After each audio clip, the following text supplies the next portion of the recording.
So I'm out here peeling a decal off my boat from a sponsor that I once had, and it just kind of made me think that, where is bass fishing going in the next 10 years? Like, where's it going to be? Is it going to be better? Is it going to be worse?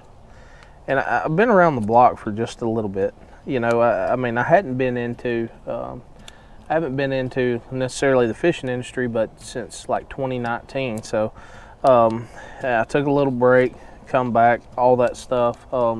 And all this stuff has really got me thinking, with companies shutting down and companies, deciding to go a different route and all this. And some of the stuff that I understand that I'm going to kind of present to y'all, it's just, I don't know. And I'm just kind of it's kind of going to be a rant. I'm just kind of going to give you my opinion on it. Either way, stay tuned. There's something you don't want to miss.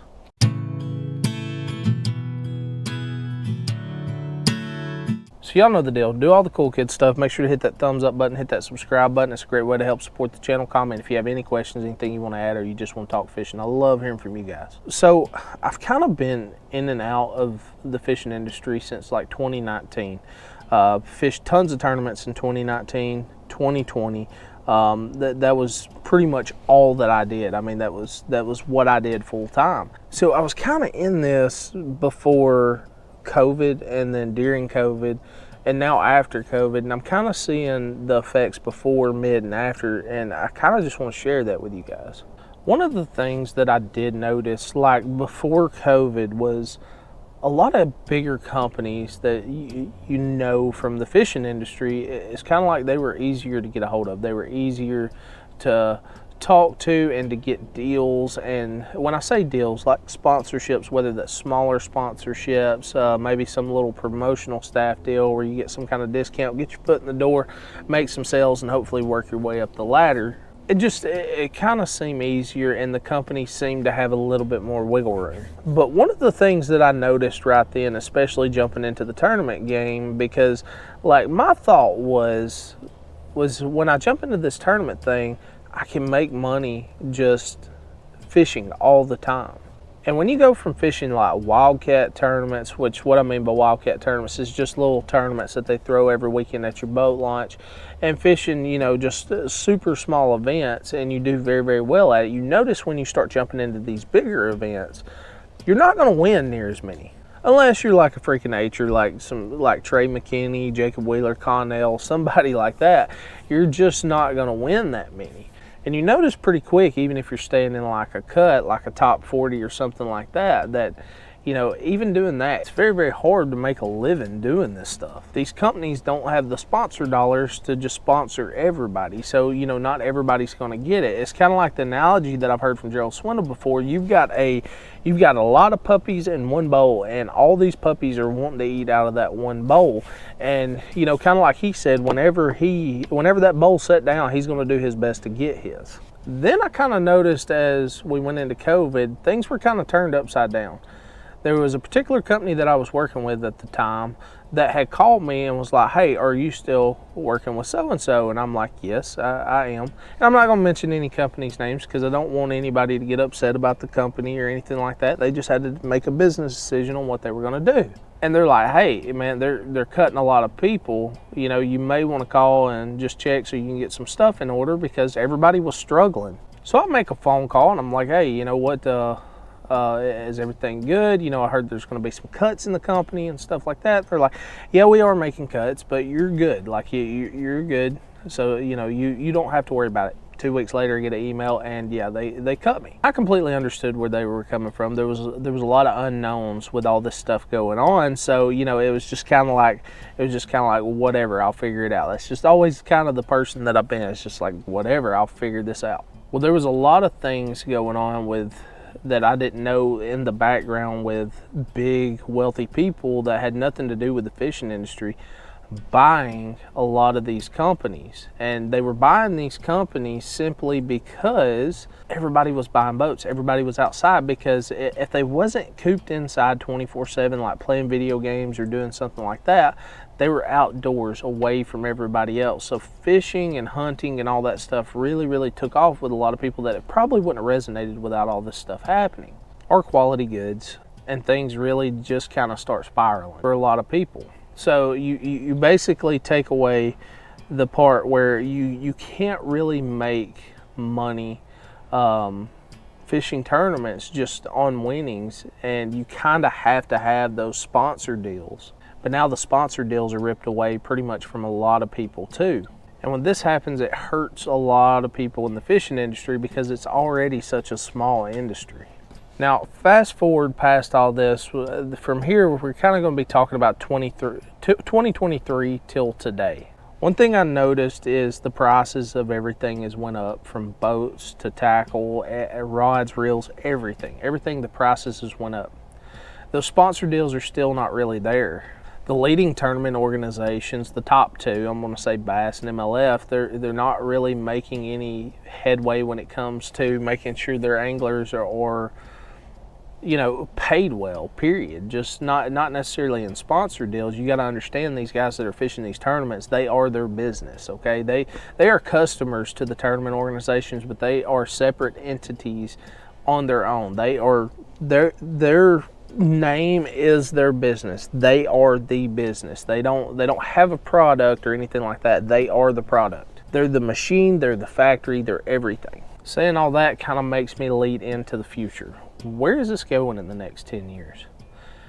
I really don't know, but one of the things that I do know is that if the big organizations, Bass and MLF and all these are those particular tournament organizations, do not work their tails off to get non-endemic sponsors like Walmart, Target, anything that they can that separates themselves from the fishing industry. I mean, I wouldn't care if it was, like some kind of like automotive sponsor, like Holly Carburetors, or just anything. If they do not work something out, I fear for tournament fishing in general, because the tournament fishing scene somehow has got just tons of negativity here lately. And besides all the drama and stuff, this is what a lot of people don't see.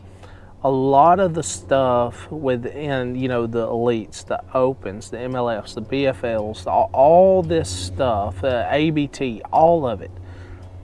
It is genuinely like a family. Now, sometimes with family, you argue with family. Sometimes you have issues with family, but it is still a family. It's kind of like Ty Owl, right? Like with his DQ and stuff because of the polygraph and all that. It's one of those things, like he said, like he's not going to steal from his family, right? And he considers the people, or his friends or family, he considers those people that he fishes against in that competition friends and family. And that is really what it is, and that's one of the things that I hope within the next 10 years doesn't get taken away, this brotherhood and sisterhood where, everybody just, they enjoy being around each other. They enjoy competing against each other. But I'm afraid what's going to happen is these organizations are really going to have to step up. They're going to have to put their best foot forward, and they're going to have to say, we're going to have to make some changes when it comes to how we do our events, like Bassmaster Classic, right? Like charge $2 to $5 to get in or something like that. And you're still going to pack out the stadium paying $2 to $5. That money can go towards something. It can go towards the anglers. It can go towards safety equipment. It can go towards camera equipment. It can go to something that they need. If you get a big sponsor like Target or something like that, that money needs to go towards your customer base, which would be the anglers that fish in those events. You can also split that money to where that money goes back to your other customers, your viewers. You can make some changes where you not only have the Elite Series, maybe have some type of tournament laps to where, you've got the Elite Series, they can use everything from forward-face sonar, the whole 9 yards, and have like the old school series to where, maybe they're all fishing out of like the same boat, or maybe they're fishing out of, they can bring whatever boat they want, but they can only have 2D sonar and maps. 2 9-inch units, 10 rods, okay? Mix it up, you've got to make it fun for the viewers on top of that. First, work on the viewers. If you can get the viewership, then you're going to have sponsors that are more willing to work with you, because all they're worried about is a ROI, return on investment. If they can't get a return, at least a healthy return on their, not even just a small return, if they can't get a healthy return on their investment, they're not going to want to work with you. So these organizations are really going to have to step up, and I really think that within the next 10 years, we're really going to see the NPFL really shine over the rest of them if Brad and those guys over there can get sponsors that are non-endemic, where they can, put more of that money for the viewers and put more of that money to the anglers that are fishing in their competitions. I don't see any reason why they won't be the next FLW, where they're fishing their so-called classic or championship or whatever, and they write $1 million check at the end of it. Stuff like that needs to happen.